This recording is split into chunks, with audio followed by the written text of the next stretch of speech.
says, "My son was having a hard time hearing recently. I thought to myself that perhaps it's related to the commitment I had taken upon myself in Shemirat HaLashon that I was having a hard time being consistent about. I took him to an ear doctor and she said that everything looks fine. She suggested that I take him for a hearing test. I decided that it is easier for me to listen to the hotline regarding Shemirat HaLashon so I could feel like I'm strengthened.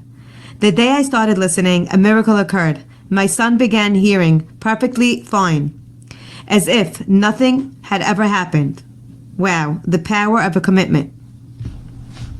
Today's Yichud Halacha is, we need to make sure that whenever we make babysitting arrangements, we must take the laws of Yichud into consideration.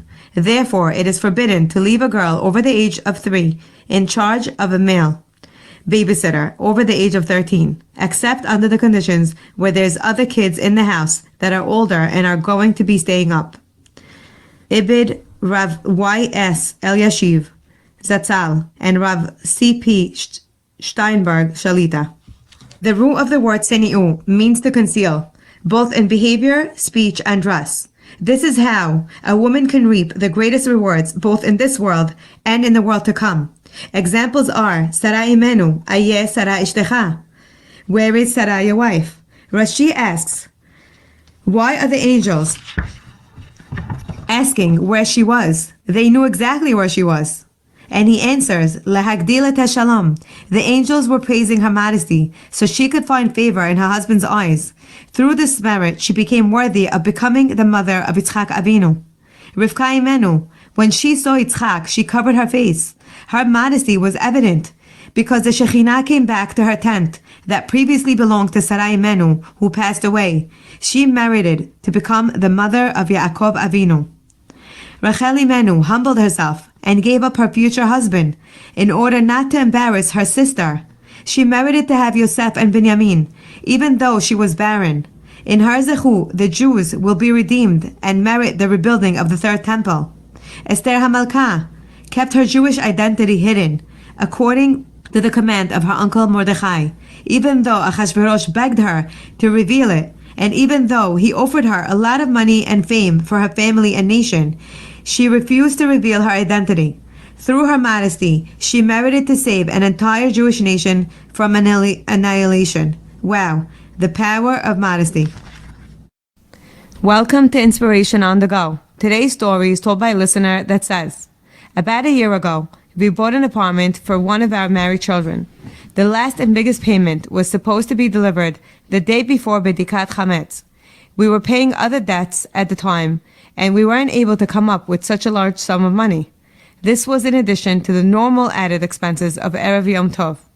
It was so hard to bear, and the worrisome burden. So I prayed a lot, and I thought about what I can take upon myself in addition to my previous commitments in modesty. I continued listening to the hotline on a daily basis, and I took upon myself to be more careful about not talking anything directly to another man. Unbelievably, we started getting money from different gemachim, and we almost had the entire amount. Then we received a message that we could push off the last payment until after Pesach. I am sure that Hashem, in His infinite mercy, will continue to help us. Today's Yichud Halacha is, when a father visits his married son and stays in his home, there is no prohibition of Yichud between him and his daughter-in-law as long as the son is in the same city. He must not, however, act in too familiar fashion with his daughter-in-law. If his son is not in the city, he may remain in the house with his daughter-in-law during the day as long as the front door is left open, or if the neighbors are given permission to enter unannounced. This is based on the ruling of Hagaon Rav Shlomo Zalman Auerbach. When the 3 angels came to visit Abraham, each had a different mission. The first angel was coming to heal Abraham. The second angel came to give the good news to Abraham and Sarah regarding the baby that they will have. The third angel was coming to save Lot from Sodom and destroy Sodom. The angels then asked the famous question, Ayeh Sarah Ishtecha, where is your wife Sarah? Rashi says, this was said in order to praise her in the eyes of her husband. But there's a question that is asked. Imagine if a stranger came over and asked you, where's your wife? It's a little bit disrespectful. We see that Abraham answers, in the tent, as if it's okay to say that. So how could it be that such a question was asked? The Chidushei Harim gives an amazing explanation based on the Gemara in Yevamot. There was a debate in Shamayim, and the angels that came to visit were actually coming to ask halakha question. Should we save Lot?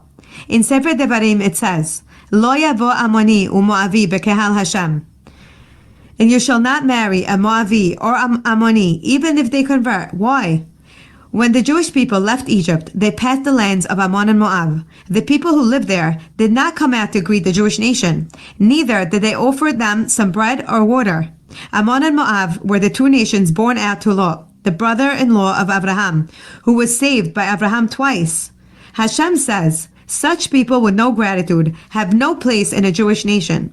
The question was then asked, is Ruth HaMoaviyah, who was a convert from the nation of Moab, who was the grandmother of David HaMelech, allowed to marry Boaz? The answer to this question depended on Sarah Imenu. Will she come out to greet and serve the angels, or will she stay in the tent? Where is your wife? Imagine Abraham answered, oh, she's coming out, let me just call her. The very fact that Sarah stayed in the tent created the verdict. Ruth the convert is now allowed to marry Boaz, since a woman is not expected to come out and greet and serve other men due to modesty. So the rule not to marry from Moab and Ammon only applies to men. Therefore, the angels got their answer. We can now save Lot, the brother of Sarah, because Ruth will come out of him. Sarai Imenu's act of modesty was what brought about the birth of David HaMelech and a dynasty of kingship, and the future Mashiach who will come from this lineage. Let's fast forward a little. Ruth was noticed by Boaz.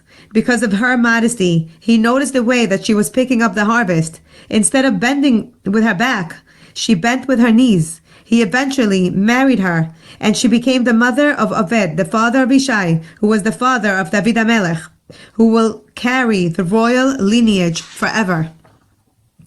This was the power of modesty.